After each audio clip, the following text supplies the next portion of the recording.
Welcome to Literally Books, the podcast where we read literally anything because it shouldn't be a saga to find your next favorite read. I'm Lindsay. My name is Magda. And today we are talking about epilogues we wanted to see. We are big fans of epilogues in this group, and we feel that some of the books that we've read recently could have benefited from some. So we're going to talk about all the things that we wish we would have seen in our endings. But before we get there, Magda, what are you reading?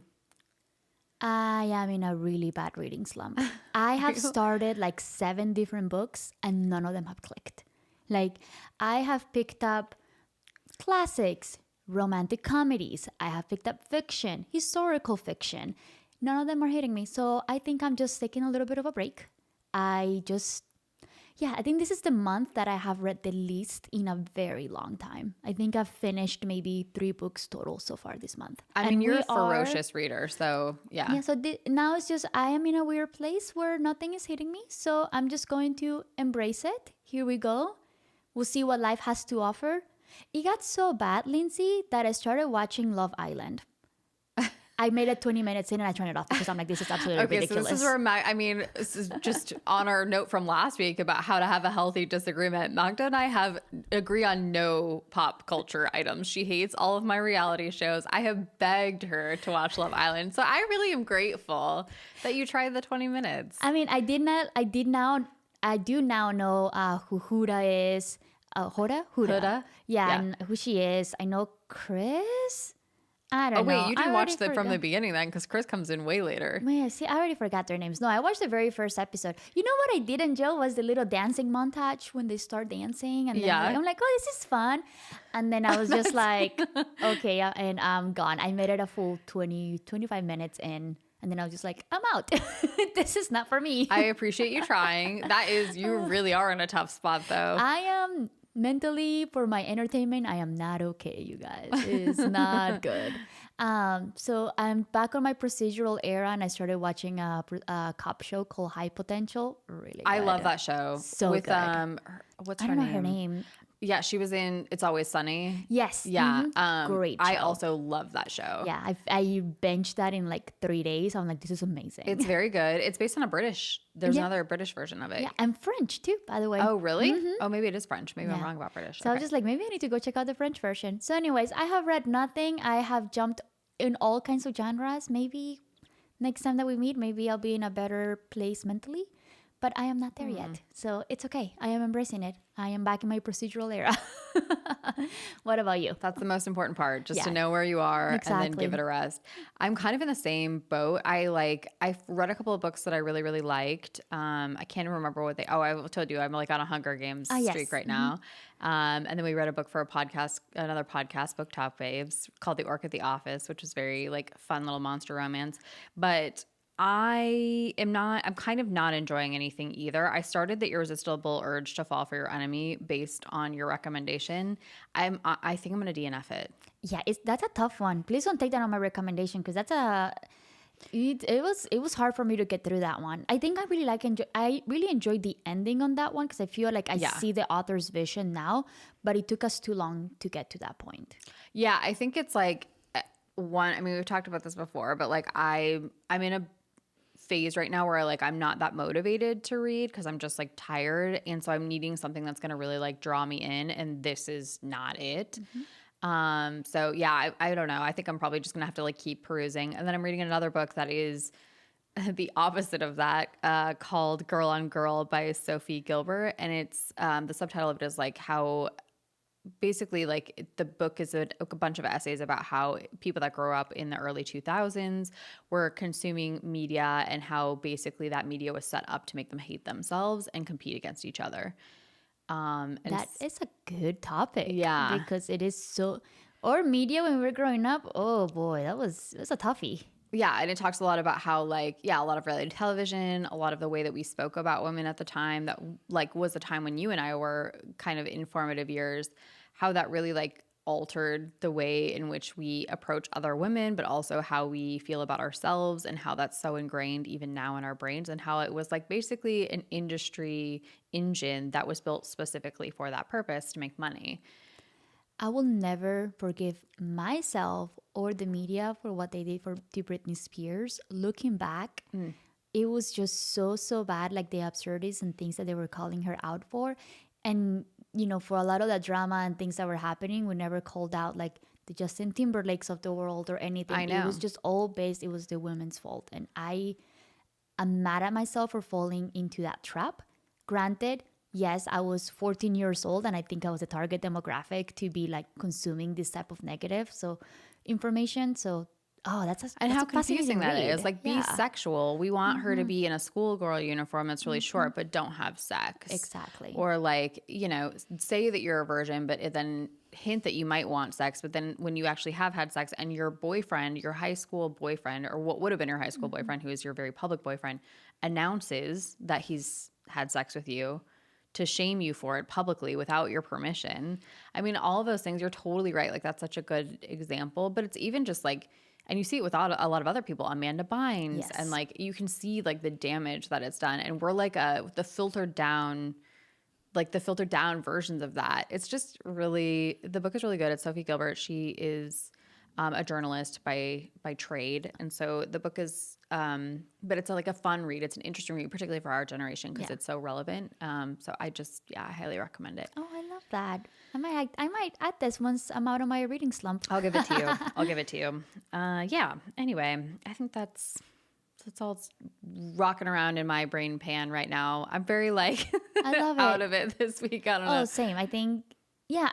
I think we also kind of came out of like doing our live show too. So I think that kind of took a lot of energy out for us, kind of prepping and doing a lot of those things. So I think mentally it was just exhausting, which the episode went out really well. So I think if you guys are listening to this, you might have already seen it. So hopefully you enjoyed it. But it was a lot of work, you guys. It was, I know, it was a lot of work. It was very scary. It was kind of fun though to do something at this point in our lives, because you and I have been in our careers for like a long time, and we do a lot of like presenting, and like we talk in front of people all the time, but there's not really any stakes because it's such dry material. Like, we work in tech. Here's the numbers. Exactly. Here's the KPIs. So like, as long as you are researched, you're going to do well. This was interesting because it's like, it's ourselves. Like, we're putting ourselves out for people to like, or just like, and it's the pressure to entertain an audience. And you're like, okay, they haven't laughed in 5 minutes. What kind of joke can I come up with? But I am not a comedian. So how do I do this? No, but you are, because there were a few points, even when I was editing the episode, where I was really laughing. And also it helped that we had support from like such great people. And so it felt really like organic, but you are quite funny. Oh, thank you. Yes. I think we were really funny. I listened to the episode and it was so good. In case I was you really haven't, proud of us. in case that's not clear as a listener, we are hilarious. Yes, laugh. Yes, we are funny. Yeah. Anyways, we're going to take a little bit of a break and then we'll be back with our topic. Let's do it. We'll be right back.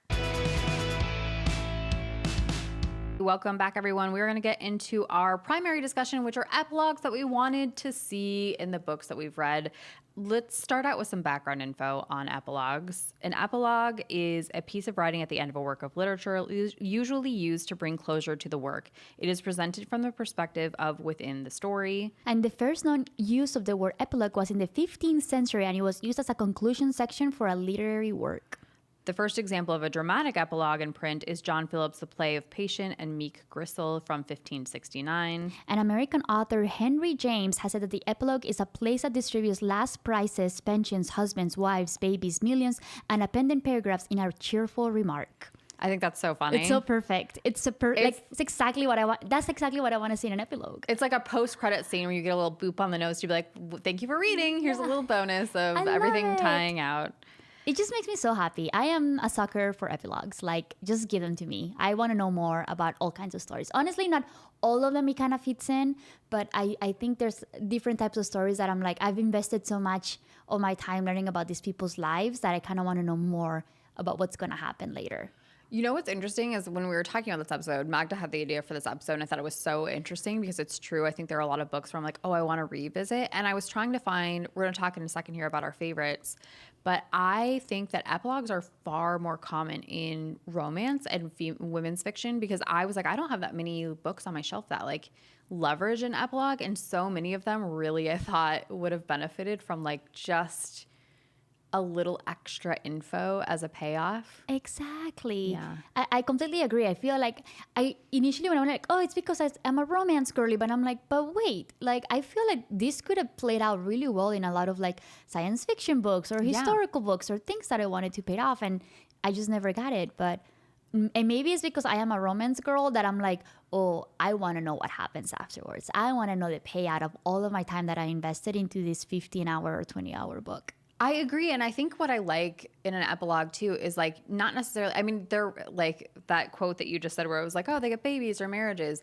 I don't even need that. I would take just a few sentence scene setting of like 10 years from now, here is just one blip in this character's life. I think that is just as satisfying as getting a nice little bow of like, and then they got married and had kids, you know? Exactly. Yeah. Like to me, that's more satisfying that what you just mentioned about like they got married and they have 3 kids. No, like I want to know, are they okay? Like the whole thing that they just went through, was it okay? And they're doing okay finally. I don't know. That's all I want to know. Yeah. It's just a little thing that I don't have to worry about that character in the future. That's my main thing. I don't want to have to worry about the characters in the future. That's what it is. That. Yeah. That's a beautiful way of putting it. I think, I think the same way, like, did I invest this emotional like currency well? Is it going to give me dividends? Exactly. or am I on a net loss here? Exactly. Do you have a favorite epilogue you can think of? I don't, so this was kind of a hard thing, but I think one of the ones that I truly love, and it is going to be going back to my romance thing, it's going to be the Bridgerton series. The epilogues on these books are insane, and they do give us a lot of like babies and marriages and stuff. But not only that, we have a set of like 6 or 7 books, and each book has an epilogue. And as you guys may or may not know, each of the books is centered around one of the siblings in this family. And what I love about the epilogues is that you start getting hints about the other siblings. So you get to know a little bit about what happened to the other family members, what are they going through, how are their lives being intertwined. And to me, that is such a smart way of handling those epilogues, because not only am I getting a little bit of the glimpse of what the current characters that I just read about, but it's more about those other characters that we visited in previous books. And again, it's just giving me oh, they're still doing okay, or this is what they're going through in life. And it's just like when you visit a long lost friend that you haven't seen in years, and you're like, oh, they're still doing great. Oh, yeah, amazing. That's, to me, I just found so much joy in reading those. I think that makes so much sense. It's interesting because as you were talking, I was like, oh, it's like the opposite of a horror movie. You know, a horror movie will sometimes have like a visual epilogue where it's like, you think the bad guy's dead, and then you're like, but is he? We're looking for like the opposite of that. Like, no, we just want like a quick picture that says like, they're okay. Yeah. Maybe you were wanted to make sure that the monster was okay, and that's okay too. That monster's typically fine in those. What about you? What's your favorite one? So it was funny because I was having a really hard time trying to like find books that had epilogues, and then I was sort of doing some online research, and one that came up as one that people didn't like is one for a book that I actually really loved, and that's Bel Canto by Ann Patchett. I haven't read that one. Okay, so I'll give a quick synopsis. It's set at an unnamed South American vice presidential estate. A famous opera singer, Roxanne Cross, is brought to entertain a visiting chairman of a large Japanese company. His name is Katsumi Hosokawa. While there, members of a terrorist organization break into the house and take the party hostage. They occupy the home over several months, falling into a daily routine and building a relationship among the diplomats and the terrorists. And so this book generally is just so good because one, you kind of don't know where you are, but also it does such a good job of being like, this intense things happen, like people die in the book, but also like you see the humanity of these terrorists in the context of this like large amount of wealth. And you start to like see how over time the terrorists start to build relationships with these people, because in the day-to-day they become all the same, you know? And I'm going to give away the ending because I think it's important. But basically Roxanne Cross, this American opera singer, is unable to speak Japanese, but like this businessman, Katsumi Hosokawa, is in love with her. And so they start to really build a relationship via his translator, Jen, whose perspective you're following in the book. And so Jen is seeing their love blossom, even though they can't speak directly. And as they start to fall more and more in love, Jen's role in their relationship goes away. Like they don't need him anymore, because they're like starting to fall in love. And that's okay, because Jen is falling in love with one of the young women who are part of this terrorist organization or rebellion. I don't even want to say terrorist. They're like a rebellion organization. So you're watching these love stories form. And eventually, like, of course, the police come in, they break apart the terrorist organization, and unfortunately a couple of people die. So it's this beautiful love story. It's this very realistic love story. And then in the epilogue, some of the people who were held hostage are going to the wedding between Jen and Roxanne, who is the translator and the opera singer. Now, people don't like that because so the opera didn't win. The opera singer didn't marry the Japanese guy because he passed away when they are being rescued, as did the woman that Jen was falling in love with, who was part of the rebellion organization. They both pass. So at the end of the book, you're like, oh my God, all of this happened. Then we lose these two main characters. It's good because it's like you get like an emotional, like there's stakes, and it's like, oh my God, they got rescued, but did they get rescued? Like, were they better off when they were being held hostage? It's a beautiful story. And then the reason that people don't like the epilogue is because it ruins kind of the romance. But why I like it is that you're like, it makes so much sense. These are people who have had a traumatic experience. And of course, like the only way that they can like really relive these memories with these people that they have these genuine loves with is to be together. That is exactly like immediately when I was going through my thought process in my mind, I was just like, no, it actually does make sense because these are two people that went through a very similar experience and they're finding solace with each other. Exactly right. And so people don't like it because they're like, oh, it undercuts their romance. And I'm like, for me, it builds the romance. It's like, I want to remember my time with this person I loved. And like, this is the way to do it. Exactly. Like they're honoring the presence of their past lovers, and it's through these people that witness their love story. I don't know. I kind of find it kind of romantic in a way. It is. I think it's also really, really romantic. I'm sorry I spoiled it for anyone who hasn't read the book. It's been out for like a decade though. So I feel like there was a movie made of it, but I really want people to go read it because it is a book where like the writing really makes all the difference. It's just such a, I don't know. Anyway, I hadn't thought about that in a long time, but as we were talking about this discussion, I was like, holy crap, that was really so This smart. sounds like a beautiful book. Like the point of view from like a translator. Oh, it's very interesting. And you've piqued my curiosity with It's a this. book about people who come from very different backgrounds trying to understand each other. That's like essentially it. Oh, love it. It's so good. Anyway, that was a really long explanation. I'm so sorry. Oh, no, I love it. I love it. Well, I guess now that we've talked about some of the ones that we loved, is there a particular one that you think maybe we needed and we didn't get? Okay, yes. And I think we like came up with ideas for what we would have wanted out of our epilogues. I shared one with you, so I'm going to hold that until you talk about it. Okay. Do you want to wait? Maybe we can leave that one for last. Let's leave it for last. Okay. Okay, why don't you do your first one then? This shouldn't be a surprise to anybody. As soon as I saw this in the outline, I laughed. I was like, I can't wait for this conversation. Great Big Beautiful Life by Emily Henry. Did we even get an epilogue in this book? I don't think we did. We did not get an epilogue on this book. So the synopsis of it is two writers compete for a chance to tell the larger-than-life story of a woman with more than a couple of plot twists up her sleeve. He's a Pulitzer Prize winner, while she is trying to find her place in the writing world, and their names are Alice and Hayden. So the story, ultimately, they end up writing the book together about this older lady. I forget the name of the older lady. What's her name? Margaret's life. So they end up writing it together, and I think there's an allusion that potentially like the book. No, I don't even think. Did we get an allusion at the end of the book that they did win something?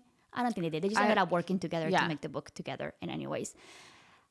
I did not like Hayden's character. I found him to be... Go listen to our episode about this if you hear why. Yeah, I just did not like the guy. I just found him to be a little too pretentious, and I don't think I saw enough character development in him for me to kind of get on board with him. I see him as just a fling for her. They did a job done, they worked together, and then that's it. I think... Obviously, this is a romance book, so I think the intent is that like lived happily ever after. Excuse me, this is my epilogue. I wanted to see that they wrote the book together. They got their accolades. Maybe they were nominated for a Pulitzer Prize, and that's great. But then they kind of learned that, I don't think we worked together as a romance couple. This was more of like a sexual thing. We worked together, and then we just part our ways, and then that's it. I wanted to know more about the life story of Margaret, what ended up happening. Did the media that was giving her family such a hard time retract from a lot of the things that they made accusations of? I wanted to know more about Margaret's daughter. Did her life change at all after the book was published? I wanted to know more about that, and also kind of learn that Hayden and Alice didn't make it. I think it's okay for us to get romance books where ultimately the couple that we're reading don't end up together. And I think that's fine. I think that's real life experience. We all date multiple people that don't end up being our long-term partners. And I think that's what I see from this couple right here. No, you're okay. You're right. I'm shocked to hear you say this, by the way. Like, I was like, oh my gosh. I mean, it is okay. I agree with you that the romantic partners don't need to be together, but that really undercuts the entire promise of the premise.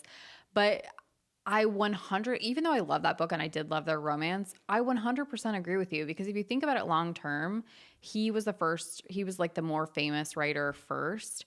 And then her first big hit would be one that she worked on with him. So forever she'll be looked at as the person who became famous because of her relationship with him. And if they stay together, that's never going to go away. Exactly. So I don't think long term that relationship would work. Wow, so smart. I think it's okay. I mean, she got what she needed. He got what he needed, which he learned about his past, where he came from. Another amazing book. But it's okay to part ways. And maybe they can end up friends. That's fine. They can be colleagues, but that's okay. And I think that's kind of what I wanted to see from that story. I also wanted to learn more about how the story and when it was published, how it changed Margaret's and their lives after it was published. Because I think there were a lot of misconceptions about the family and how we treat people that are in the public eye. And that's why they went into hiding. So I kind of wanted to see if there was any changes in potential things that are published out and misconceptions and things that get discussed about a celebrity's life. So I kind of wanted to know more about that and what happened. Yeah, like have Margaret be getting like a Lifetime Achievement Award or some kind of like unveiling of an exhibit at a museum about her or something like that. Yeah. That's kind of what I wanted to see. So who knows, maybe in my mind, I think their names were cleared. I wanted to see, I think it was Jodie. No, I forget. That was Denise, right? So I wanted to see her like just doing what she really wanted to do. Obviously, they came from money, so I don't think they needed it. But hopefully they got to live a more freeing life because I feel like they were still kind of hiding out because they just didn't want to deal with the consequences. So I hope they're doing okay. In my mind, they're doing great. And I hope Alice found her success on her own. Wow, the more that we talk about this epilogue, the more I'm like, maybe that ending was bad. Because she didn't tell us anything. She's like, we wrote the book together. And I'm like, oh, okay. And then Margaret's like, I guess Margaret's like gonna die. I assume that's how we think she ends it. She just dies and then everyone's fine. Yeah. It's like a Titanic moment, I guess. But no, anyways. Titanic moment. She threw her necklace into the sea and that was that. Oh my gosh. What do you have for us? Okay, the one that I want an epilogue for is Margo's Got Money Troubles by Rufi Thorpe. We've talked about this a few times. Magda recommended this book to me and I still think about it all the time. So good. It's a story of a young mother who has a child with her English professor and makes money by starting an OnlyFans after he basically hangs her out to dry. Now, at the end of the book, we're going to spoil endings left and right here today. Yes, guys. I guess we should have said that in the beginning of the episode. Yeah, spoilers everywhere. But at the end of the book, like basically Margo has reignited a relationship with her father, but he's kind of struggling with alcohol and drug addiction. And so she kind of learns to come in on her own and make money as she like does make money through the OnlyFans, but then she also is like looking for a way to basically provide guidance on how people can traffic from their social media following into OnlyFans to make money. And so she's sort of moving out of the situation. She's 19 at the beginning of the book. I think she's like maybe 21 or 22 at the end of the book. But that's it. Like we just see her kind of learning to like pave the way for herself. Now I want to see an epilogue where Margo's turning 40. Oh, yes. And we get to see her daughter as a late teen. And she's sort of getting into the same age that Margo was when she got pregnant. I want to see Margo running a media empire while trying to balance keeping her daughter from making the same mistakes that she did. And I want the epilogue to start at the shitty English professor's funeral. Yes, that guy needed to freaking die. I hate him. I completely agree. But I love that. In my mind, I think I also imagine Margo as being ultra successful with the type of like publishing marketing company that she was trying to set up with this guy.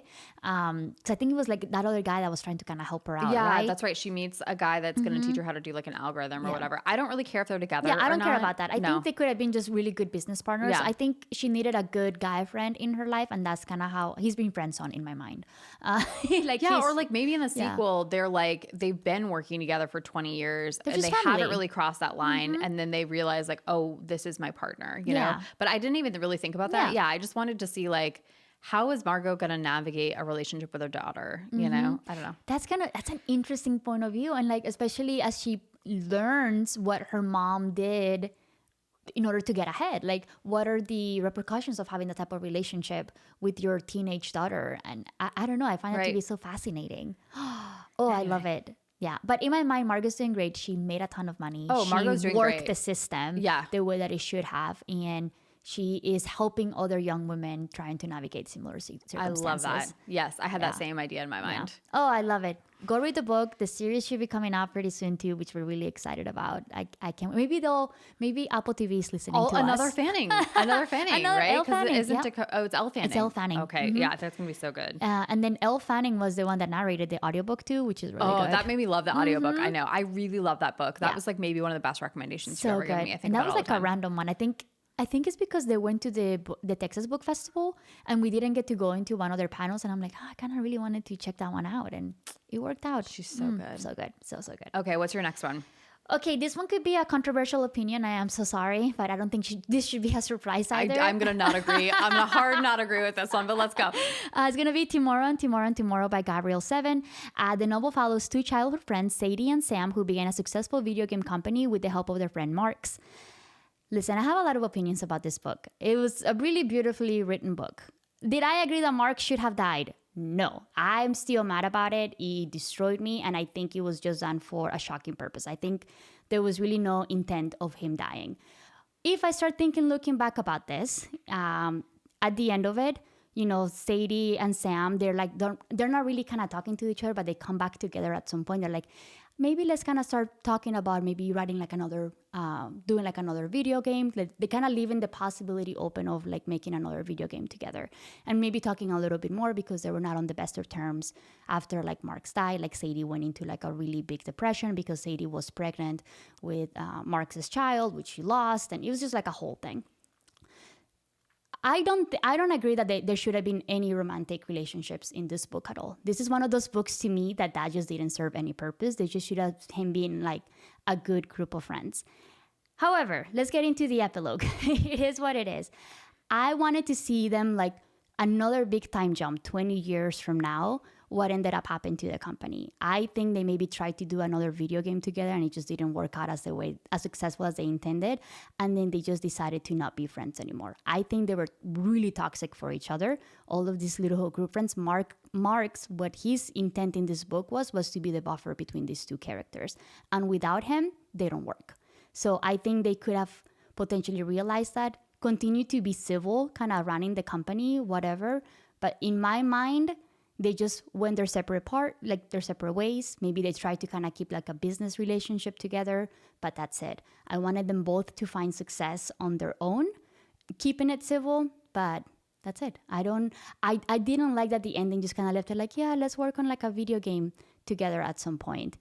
I just felt like that wasn't really realistic because in my mind, these two people were not meant to get along together. They're just very opposite spectrums. They have their own traumas. And I think we could have just come back later, being like they're civil with each other, but that's it.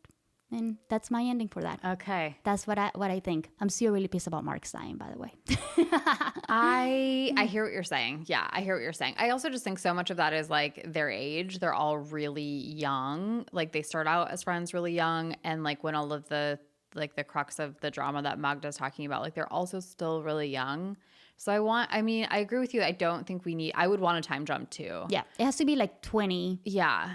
30 years from now. But I would hope what I would love to see in an epilogue is sort of what you're talking about, like some kind of emotional growth where like maybe in adulthood they don't have the toxicity that they had when they were young and they use their friction to like build a game dedicated to Marx or something. Yeah, I can see that. I think that would be kind of nice. Yeah, that would be kind of beautiful. But I agree with you. Like they should not be close. No. I think it's just like one of those things where they would like have developed an independent emotional maturity enough to like have closure. To understand that. Yeah, I think that's kind of more what I wanted to see. Because I think if I remember correctly in the book, they just kind of ended up like the door open to being friends and being more friendly in the future, which to me, that just didn't seem realistic. But it comes from a person that is almost 40, right? So like me, I'm almost 40. So like maybe like I don't want to say I'm emotional mature, but maybe I have enough perception to understand these two friendships don't work and that is okay. Oh my gosh, like this is the second book today that I'm like, sometimes in life, relationships with people don't work and that is okay. We get and we learn and then we move on and that's it. That's true. Although I do think it's speaking to your pessimistic side because I do wonder like, can they not grow in a way that makes their relationship more functional? Maybe. I don't know. I just feel like, to me, I just like to leave the toxicity on the, like, I don't need this in my life. Yeah. I can still be friendly, and like we can just agree that we don't work together, and we can just only tolerate each other for like small This is things what of I've learned time. about Magda, and it's a very precarious position to be in as her friend. Like, don't cross her or you're cut for life. You'll be slowly be like waved out. Not even slowly. I feel like you're like, chop off that limb. I'm moving on about my day. I don't need this. You're safe for now, Lindsay. It's okay. Just kidding. Good to know. I'm Good just to kidding. know. Yes, I Anyways. agree. I love your epilogue. Fuck these people. They don't belong together. Oh, what else do you have for Okay, us? this one is dedicated to you, and this is an epilogue for Demon Copperhead. It needs one. I'm glad that you're doing this. I know it does. Yes. I love that book, and I love an open-ended ending, but I do think it's the same thing that you're talking about. Like, do we get any emotional growth? Just to talk about a quick synopsis, Demon Copperhead is inspired by David Copperfield, and it's a coming-of-age story about a young boy growing up in rural Appalachia.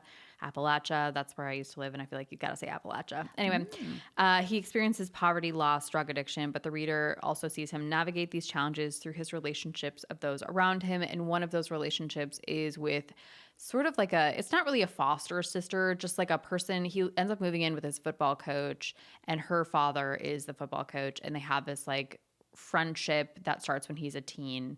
And we end the book after many, many people have passed away. And one of the things I love about this book is like, I think it does a really good job of showing how in communities that are separated from a city, like rural communities, and particularly like poverty-stricken rural communities, like relationships with each other, even if they're toxic, are extremely important and intertwined. And we see that, but also like these people have a really hard time not making bad decisions. And so a lot of them like die or get addicted to drugs or whatever.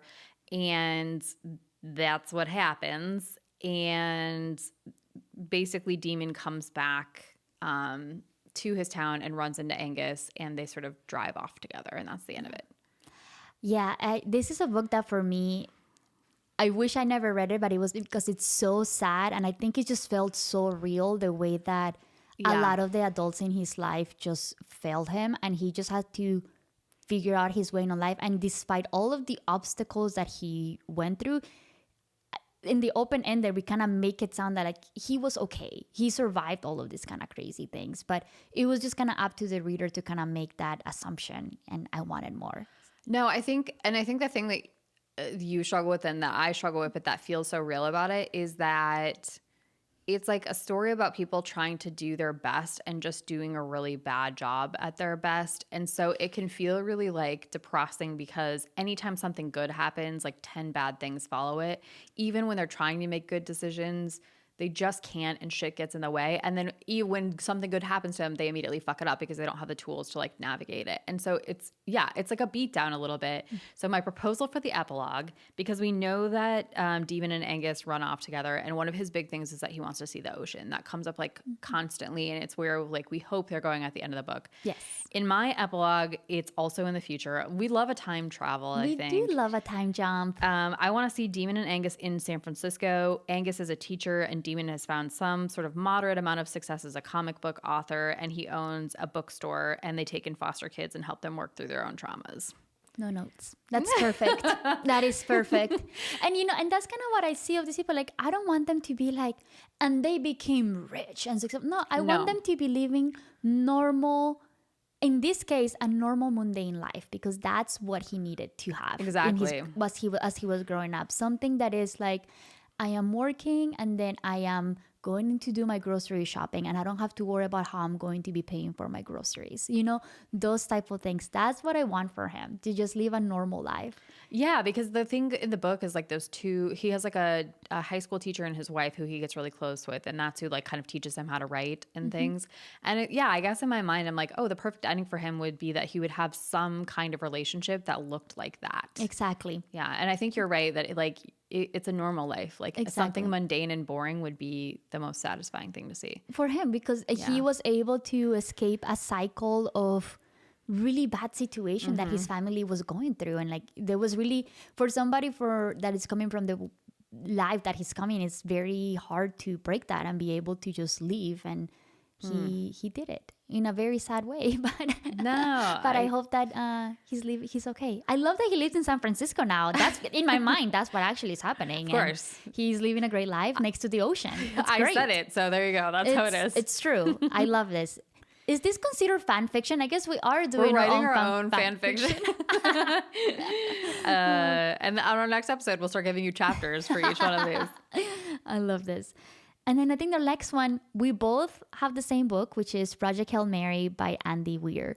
And this is more, guys, this is a perfect book. In my mind, It is. This is a perfect book. Perfect ending, too. This is a weird one because Yeah. we both want more, and it's not because it's not satisfying. It's because we loved it so much. Exactly. And I think it's not because I want to know more of like what happened with, let's get into the synopsis. Yeah. Okay, let's get into the synopsis. Do you have a, let's read Lindsay's synopsis actually. Oh, I wrote one? No, I didn't write one. Oh, no, you have the epilogue. Okay, the synopsis. So Ryland Grace is the sole survivor on a last chance mission, and if he fails, humanity and the Earth itself will perish. Except that right now, he doesn't know that. He can't even remember his own name, let alone the nature of his assignment or how to complete it.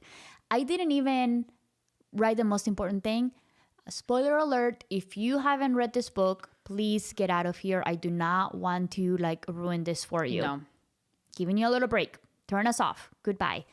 So there's an alien. Rocky, who is a spider-looking alien. Ultimately, at the end of it, Ryland sacrifices a lot of his fuel and in order to save Rocky, because Rocky has a life, a family, a community to go back to. So Ryland pretty much offers his fuel to be able to go back to Rocky's Earth. But unfortunately, Ryland has to go with him. He doesn't have enough to go to Earth. So at the end of this, we see Ryland living his life in Rocky's planet. And he is teaching. He's going back to his roots. And at the end of it, we see that this whole world has created like a whole little space for him that he's actually able to survive in this planet. And they're making a life for him, which is so sweet. And he's a teacher and he's helping his little students. Little claws. Oh my God, it's so Best cute. ending. Oh, so But so it good. is important to note that he sends the information that Earth needs to survive back to them, but we don't know if it arrives. Exactly. Yeah. And that's kind of like, we make the assumption that it does. And I think in the book, we do see that the planet starts becoming... Wait, you make the assumption that it doesn't make it? No, it does make it. Oh, okay. No, I was I'm sorry. We make the assumption that it does make it because yeah. I think at the end of it, Rocky informs Ryland that we see that the planet is becoming brighter. Right. Making it sound that a lot of the contamination and things that they were doing in order to extend their life, they're now going back to their normal ways, which is nice. Mm-hmm. And that's kind of what it is. We're assuming everything's going back to normal. What do you want to see in your epilogue? Okay, I'm certain that America fucks it up, or America. I mean, the Earth. Actually, yeah, the U.S. I'm certain that Earth fucks it up. So I don't. In my epilogue, we don't even go back to Earth. What my proposal is that Eva Stratt also secretly sends another ship to terraform a planet where humans could potentially live. So rather than trying to save them, she like doesn't tell Ryland this, but she has a backup plan. It's actually not the Hail Mary because we know she's a dubious bitch. Yes. Okay, We love to see a smart person like that, though. Yeah. She made the hard decisions. She did make. I mean, she's a complicated character. We love her. she is. But in this, that terraforming mission also goes on concurrently, and Ryland gets a message from her that the humans were successfully able to terraform it, but they're in trouble, and so he and Rocky have to team up and try and save them. Oh, I love that you're writing a sequel. This is a sequel for the book. I'm ready for like the I guess next this isn't an Project epilogue. Hail Mary 2. This is like him and Rocky being like, "Do you hear this message?" And it's Eva coming on the comms, being like, "Hi, so glad we get to talk to you. Hey, here's the deal. I lied. There's actually this other planet." And he and Rocky like Have to high go. five and have to go We're help back, them. baby. Yes. Yeah. I'm seeing a montage of just like clipping things on and like walking to the ship.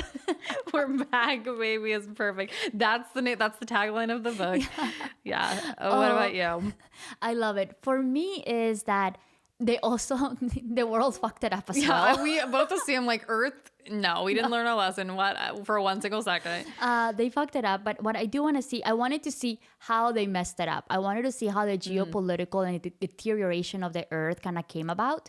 But I am being somewhat optimistic that maybe there was a subset of survivors that are kind of now starting over and they're trying to kind of bring back society and how they're trying to build a better world. Obviously with like significantly less population, but hopefully some of the scientists and smart people that can potentially build a more functional society than what we had before. It's my goal. With this caveat, I think I do believe that they know potentially that okay, we got this message. Maybe they start kind of thinking that there's aliens, but they have to start from so much scratch that they're not gonna have the technological advances to be able to kind of go visit Ryland or anything else. I want to make sure that in this epilogue, Earth doesn't get contact with Rocky's planet, because I want to protect Rocky's planet as much as I 1000%. can. Yeah, okay, so that's why fair. in my mind, I want to make sure that Earth doesn't have the capabilities or anything to go investigate that, because as they fucked up Earth, they're going to fuck up Rocky's planet.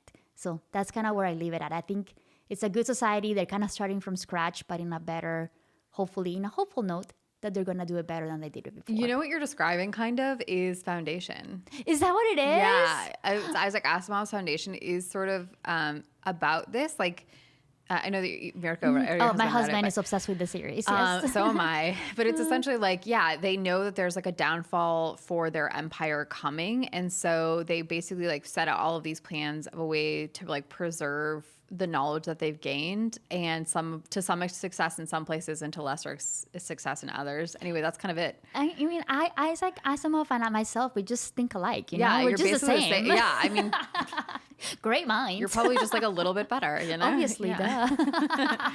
But anyways, I'm glad that we agreed that Earth just sucks. We know that Earth sucks, yes. Yeah, they're not going to learn their They lesson. destroyed We've it. learned that humanity is not great. And Andy Weir, if you need an idea for a sequel for the book, Lindsay has you covered. I think I'm in for this montage. Yeah, because I don't want it to be Earth. You and I No. were both like, maybe not Earth, like maybe, I don't know. Yeah. Just keep it in space. You Yeah, guys. maybe It's Strat fine. just sends the message out into the universe. She doesn't actually know if they've received it or not. Hey, Ooh, that would be interesting Why because they then didn't? because then she wouldn't know if they Yes. saved them or not. She just did it as like her Hail Mary, you know? Yeah, so we can kind of get Strat's story. Yeah. Yeah. Can you imagine? Oh, I don't know. There's a lot of ideas here. That's how you know it's a good book, because I'm like, I want to know everything. I could spend 10 hours in good. that universe. I cannot wait for the movie. Obviously, guys, we're gonna talk about this again Yeah. at some point because we are obsessed. So true. Anything else? No, this was fun. I loved it. It was it. kind of a fun exercise to like revisit some things that we've read. Or creativity? Kind of just like, what do we want to see? You really changed my mind about this one episode. Has made me like think like Great Big Beautiful Life. Maybe it wasn't as good. I know it was good. I just think I am to the opinion that it's okay to part your ways with people at times. Yeah, I agree. So, anyways, on that happy note, thank you for listening to Literally Books, the podcast. Where we say what we read. And we mean what we say. Bye. Bye.